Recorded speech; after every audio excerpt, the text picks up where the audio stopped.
The mid-1980s saw the release of the Nintendo Entertainment System in America, along with the phrase, "Now you're playing with power."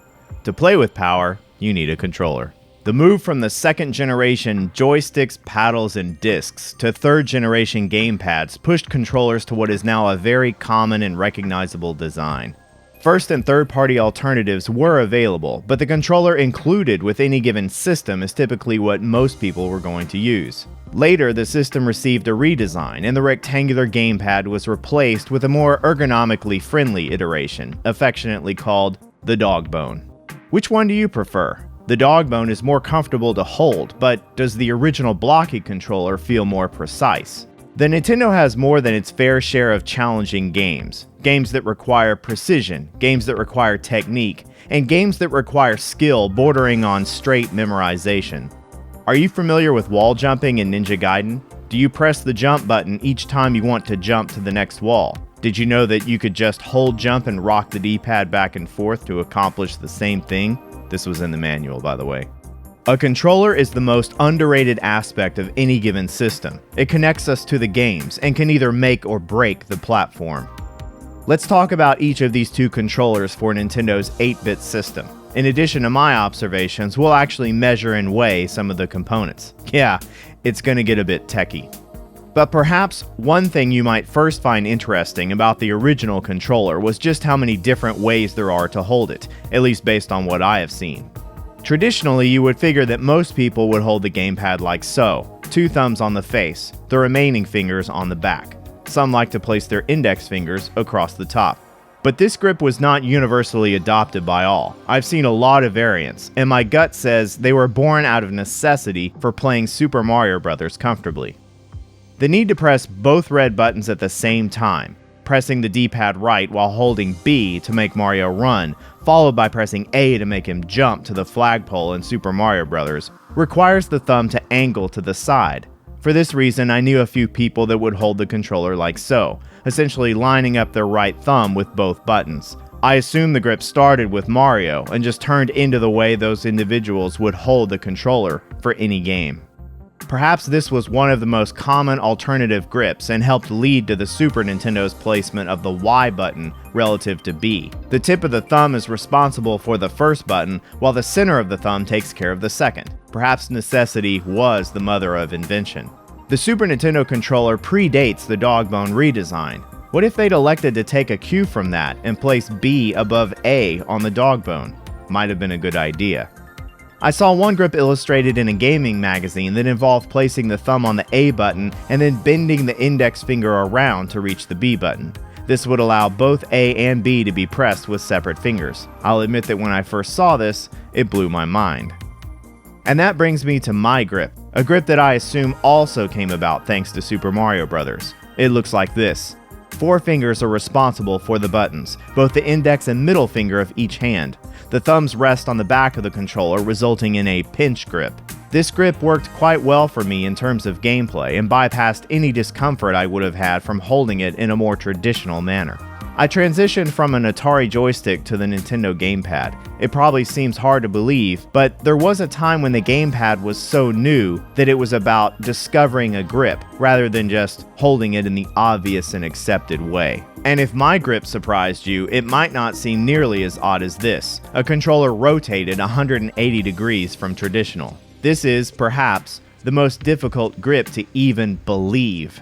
The right thumb is responsible for movement with both axes reversed, and the left thumb is responsible for action. Perhaps this was another adaptation from the right hand controlling the Atari. I don't know if I could ever adapt to this style, but for some individuals, this felt more natural to them. However you hold the controller doesn't matter, so long as it works for you. Did I miss any other variants? Let me know. Now let's move to the external design. Having 2 designs to compare and contrast makes it a bit easier to understand the feel of a given controller. I should first point out something very important before pitting these 2 controllers against each other. The gamepad is a top shell followed by any plastic pieces for the buttons and directional pad. Notice the directional pad here is actually a disc with a raised cross. After the plastic layer, there is a set of rubber pads with conductive areas on bottom. When you press a button, the pad's conductive area bridges signals on the circuit board to indicate a button is being pressed. When pressing select or start, we actually press directly on the membrane. There are no plastic buttons for these two. The membranes also return all buttons to a non-active position when we stop applying pressure.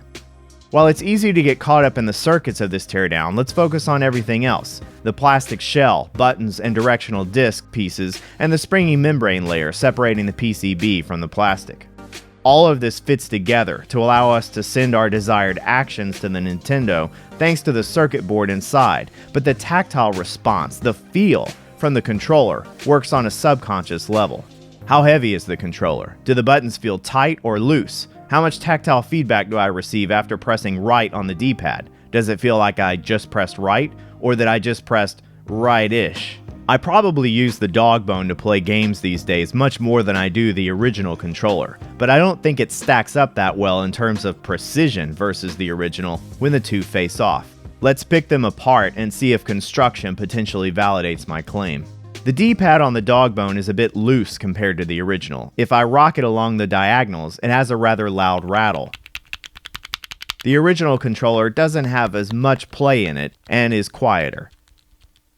These two differences may seem minor, but they definitely contribute to the overall feel. The difference in tactile response is noticeable. When you rapidly tap right on the original controller, you can feel the entire controller responding to the taps, but are quite aware that you are pressing right.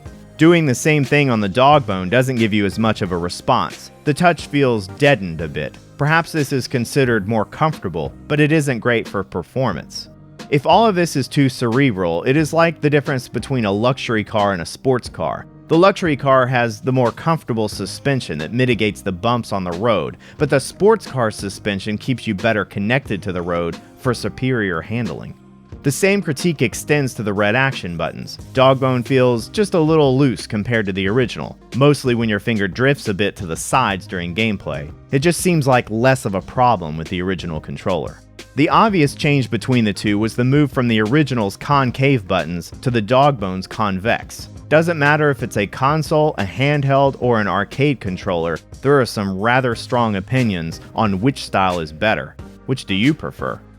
Wrapping up the outside tour, you can see from the side of the controller below the buttons that both the D-pad and the buttons on the dog bone are raised versus being flush with the faceplate like on the original. This, along with the rounded sides and back, was most likely done to improve comfort, but I also wonder if it adds to the vagueness.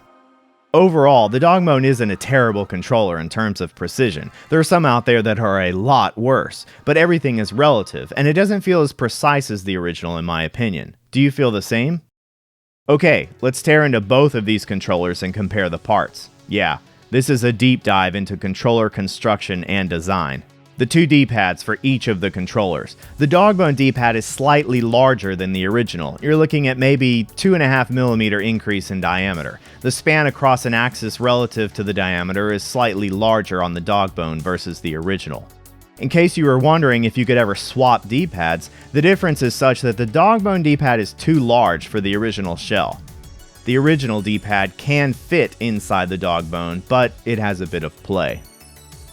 I don't know if you've noticed this about most D-pads, but the top is not just a flat cross. It is lower in the center than it is on the edges of the directions, so it cradles your thumb. Comparing the change in height from the center square outward across one direction on the original gamepad versus the dog bone shows us that the dog bone has a more noticeable difference in height. This results in a deeper cradle and probably contributes quite a bit toward the controller's comfort. Things get a bit more interesting underneath each D-pad. While the original just has a flat surface for the four directions, the dog bone has a recessed circle for each raised contact on the corresponding membrane. And sure enough, if you look at the membrane for the dog bone, the four circles taper slightly so they can fit into the recessed areas on the bottom of the disc. Comparing the membranes indicates an obvious difference between the two.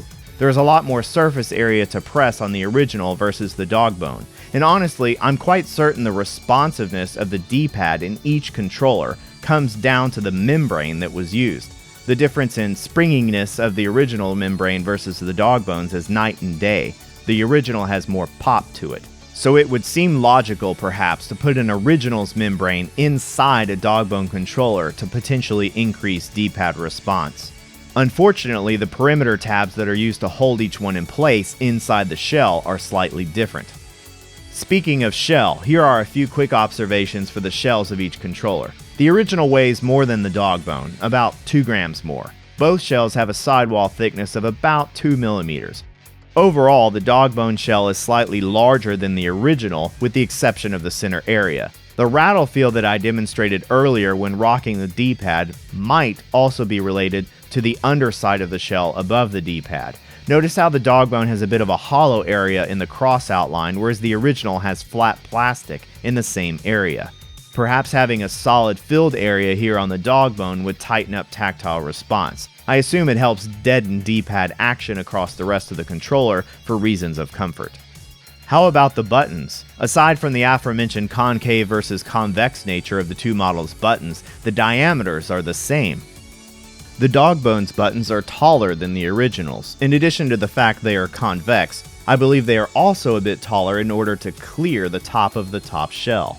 This is slightly disappointing, as the matching diameter that would otherwise make putting concave original buttons inside the Dogbone a possible way to improve tactile response is negated, as the buttons aren't tall enough.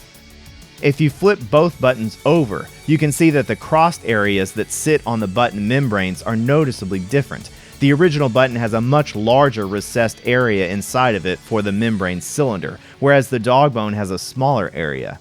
The throw distance on the membranes is about the same, however the height of each membrane's button cylinder pieces are quite different. The original membrane is taller, so it can fit inside the corresponding button cavity. The Dogbone is shorter and also wider, resulting in a more cushioned feel. Increased comfort, but possibly not as responsive? What do you think? The select and start membranes are more or less the same. The Dogbone's is angled just like the action buttons. These buttons aren't used nearly as often as the others, and their stats are inconsequential. As for the PCBs, here is the original. You can see the areas underneath the buttons and membranes. When you press a button, it bridges these two sides to signal a button is being pressed. On the action button side, the two signals are split into 4 and staggered together. I assume to give it a much better response. On the Dogbone, we have the same story. Select and start areas are angled similar to their corresponding membrane, and the action buttons have those 4 staggered connections once again. So there is a deep dive breakdown on the ergonomics of both the original and Dogbone controllers for the 8-bit Nintendo system. What are your thoughts? Any of you mod either one of these controllers? Make any changes? New buttons? Replacement membranes? Let me know. Stick around for part 2 and we'll analyze the electronics for these controllers as well as build our own from scratch. Thanks for watching, and I hope to see you in part 2.